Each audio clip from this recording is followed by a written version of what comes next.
안녕하세요. 돈 세는 구멍나가 돈 버는 TV 이천희망TV 이천희입니다.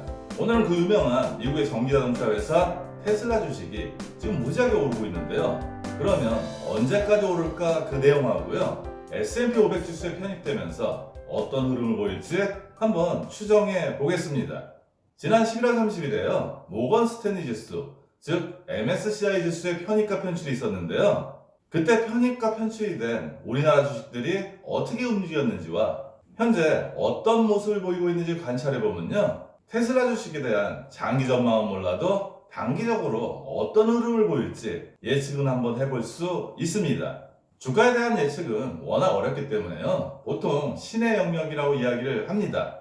따라서 오늘 제가 말씀드린 내용 중에요. 공감이 가는 내용은 좀 챙겨서 참고하시기 바라고요. S&P 500 지수, MSCI 지수, 코스피 200 지수 같은 게 지수 변경을 할 때 편입되는 종목과 편출되는 종목에 대해서 어떤 내용을 하면 좋을지 그 내용만 얻으셔도 투자할 때 많은 참고가 되시리라고 생각을 합니다. 먼저 테슬라 주식의 시가총액 변화부터 살펴보겠습니다. 지난 1월에 테슬라 주식의 시가총액은 1000억 달러였는데요. 11월 말에 5000억 달러로 5배나 급증을 했습니다. 1월 2일 주가는 430.26 달러였는데요. 그 이후에 테슬라 주식 5분의 1로 액면 분할을 했기 때문에 환산을 해보면요. 1월 2일 날 주가는 86.05불이었습니다. 이 주식이 11월 말에 555.38달러가 됐고요. 지난 금요일 종가를 한번 살펴보니까요. 599.04불로요. 도대체 얼마나 이 주식이 더 올라갈지 저도 상당히 궁금합니다. 11월 16일 날요. S&P 500 지수에 편입되는 발표가 있었는데요. 그 발표가 있고 난 후에 9일 동안 무려 40%나 주가가 급등했습니다. S&P 500 지수가 어떤 내용인지 간단히 살펴보면요. 미국의 신용평가회사 S&P가 미국 뉴욕 증시에서 상장된 회사 중에 잘 나가는 500대 기업들을 뽑아 만든 지수입니다. 우리나라 지수와 비교하면 코스피 200 지수와 비교하시면 이해가 쉽게 될 거라고 생각을 합니다. 그러면 S&P 500 지수에 테슬라 주식이 편입됐는데 왜 주가가 이렇게 많이 올라갈까? 그 내용에 대해서 한번 살펴보겠습니다. 먼저 S&P 500 지수 편입 기준을 한번 살펴보면요. 시가총액이 82억 달러를 넘어야 되고요. 4개 분기 연속 흑자를 내야 합니다. 테슬라 같은 경우는요. 4분기 연속 흑자는 올해 2분기에 이미 달성을 했는데요. 지난 9월 평가에서는 수익의 대부분이 탄소 배출권 판매에서 나왔기 때문에 누락이 됐고요. 3분기는 자동차 매출 흑자를 내면서 편입 기준을 충족해서요. 최종적으로 11월 16일 날 S&P 500 지수에 편입된다는 발표가 있었습니다. 간단한 예를 들어보면요. S&P 500 지수를 추종하는 ETF나 우리가 보통 패시브 펀드라고 얘기를 하는데요. 인덱스 펀드가 있다고 가정을 하고 그 총 금액이 1000억 불이라고 하면요. S&P 500 지수에서 애플 같은 경우는 시가총액 대비해서 6.5%를 차지하고 있고요. 테슬라는 1% 내외가 될 거라고 예측을 합니다. 따라서 이런 펀드들은요. 1000억 불이면 6.5%인 65억 달러는 애플 주식을 담아야 되고요. 1% 정도인 10억 달러를 테슬라 주식을 담아야 합니다. 그런데 S&P 500 지수를 추종하는 투자 금액이요. 현재 4조 5,900억 달러나 된다고 합니다. 하나로 환산하면 4,984조 7,400억 원이라는 어마어마한 숫자입니다. 그 중에 1%인 459억 달러를 테슬라를 매입하는데 사용해야 합니다. 그런데 이런 ETF나 인덱스 펀드만 있는 게 아니고요. 펀드 매니저들이 적극적으로 주식을 사고 팔면서 수익을 내는 액티브 펀드에도 테슬라 주식을 담아야 합니다. S&P 500 지수를 벤치마크로 삼는 액티브 펀드가 대략 규모가 6조 7천억 달러가 되는데요.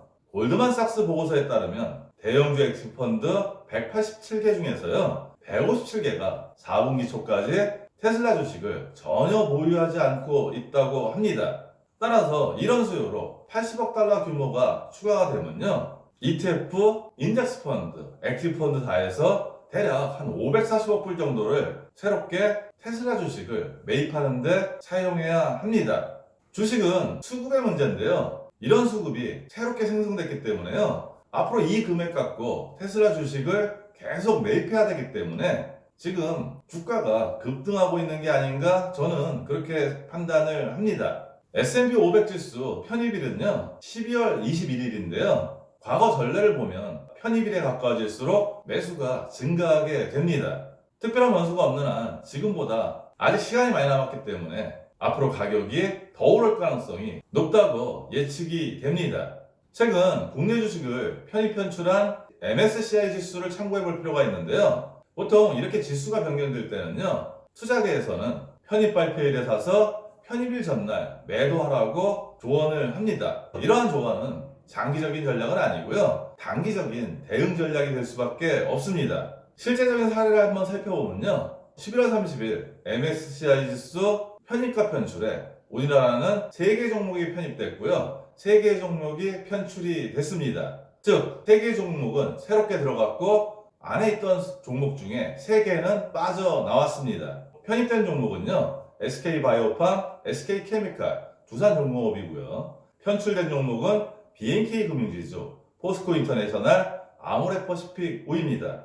11월 11일 날 편입 종목과 편출 종목이 확정이 됐는데요. 물론 그 이전부터 증권사에서 예측하던 종목들이 있습니다. 따라서 그 이전에도 움직였지만요. 일단 발표일, 변경일 전일, 변경일, 그리고 최근의 주가를 한번 살펴보겠습니다.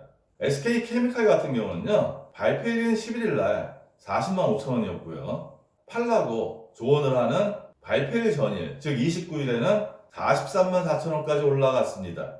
근데 막상 편입일인 30일은 주가가 좀 떨어져서 42만 6천 원이 됐고요. 12월 4일 주가는 39만 2천 원이 됐습니다. 편입된 종목, 세 종목은 다 비슷한 흐름을 보입니다.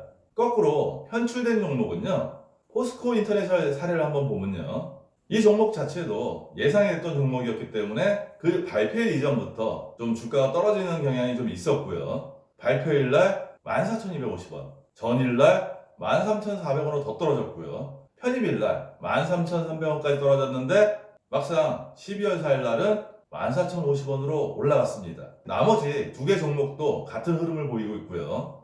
그래서 이 표만 보면요. 편입되는 종목은 발표일 날 사서 발표일 전날 매도하는 게 맞고요. 편출이 되는 종목은 발표일 날 팔아서 편입일 이후에 매수를 한다면 수익을 챙길 수도 있습니다. 제가 이전부터 종목들 다 연구한 건 아니고요. 이번 변경되는 종목만 체크해 봤기 때문에요. 이게 100% 확실하다고 할 수는 없지만 투자계에 그런 조언이 나올 때는 참고할 만한 내용이라고 저는 생각을 합니다. 그 내용을 구체적인 수치로 여러분들도 이렇게 확인하실 수 있습니다.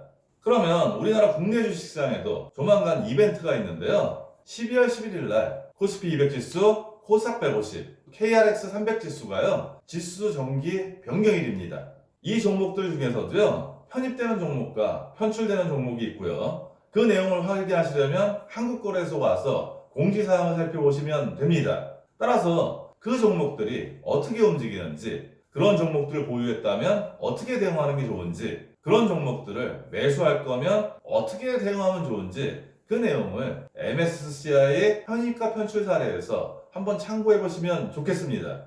저도 정기 변경이 끝난 후에요. 종목들이 좀 많지만 정리해서 다시 방송으로 만들어서요. 여러분들과 그 내용을 공유하겠습니다. 공부한다고 투자에 반드시 성공하지 않고요. 돈을 많이 버는 건 아닙니다. 하지만 성공의 확률은 조금 높일 수 있고요. 실패의 확률은 조금 낮출 수 있습니다. 따라서 우리가 주식 투자를 한다면요. 무작정 투자할 게 아니고 이런 지식들을 하나하나 쌓아나간다면요. 여러분들의 소중한 돈을 잘 불리실 수 있을 거라고 생각을 합니다. 오늘 내용도 도움이 되었으면 좋겠고요. 오늘도 행복한 돈 관리 되세요.